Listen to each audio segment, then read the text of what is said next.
দিল্লিতে তার ধাম।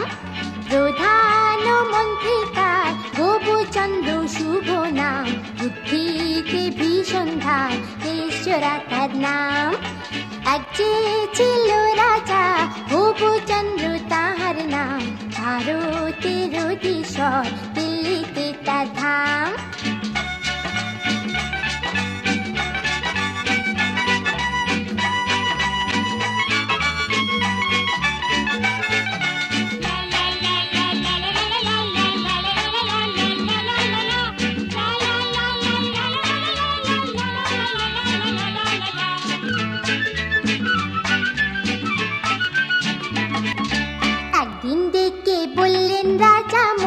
মশাই শুনুন, এই দেশটা ভীষণ ধুলোয় ভরা, একটা কিছু করুন।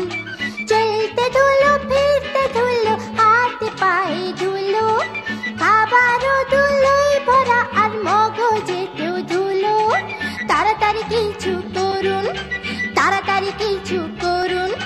মন্ত্রী মশাই বললেন, একটু সবর করুন।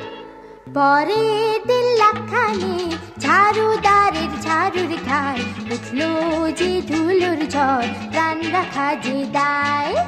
রাজা মশাই তখন ক্যাবিনেট মিটিং ডেকে বললেন, আপনারা বার করুন উপায়।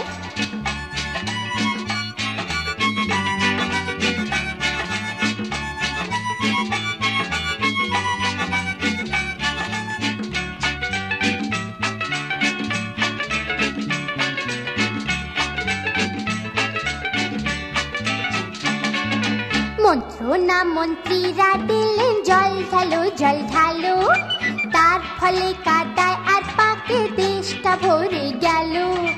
নদী নালা সব শুকালো, পুকুরে মাছ মলো, আর জলো হাওয়ায় কাদায় রাজার ভীষণ সর্দি হলো।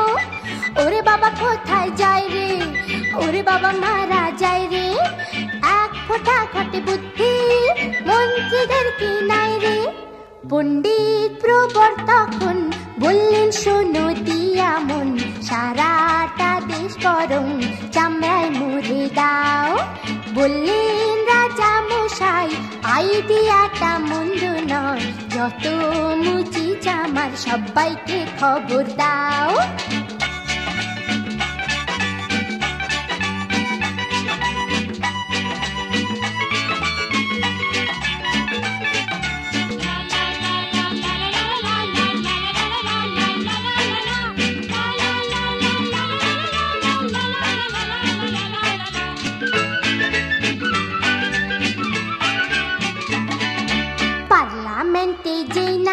প্রস্তাবটা রাখা হলো, এমপিরা সব প্রতিবাদে হই হই করে বলল, গৌমাতাকে রক্ষা করার দায়িত্ব যে রাজার, কিনা তারই চামড়ায় থাকবে জমি, হয় কি যে অনাচার।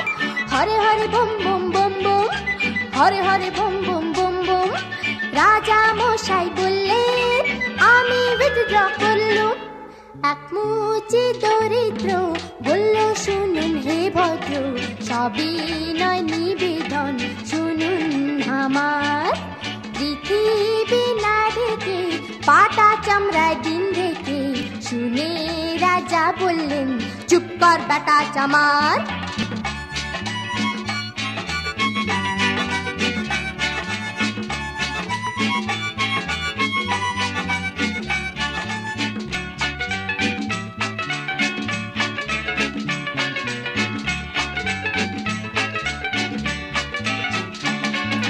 বললেন রাজা এই কথাটা অনেক বছর ধরে, আমার মাথায় ছিল ব্যাটা, টের পেল কি করে। সেই থেকে দেশেতে জুতোর প্রচলন হলো, ধন্য ধন্য মহারাজার দেশে পড়ে গেল। ধন্য হে ধন্য রাজা, ধন্য হে মহারাজা, সবাই ধন্য ধন্য বলো, আর আমার কথা ফুরালো।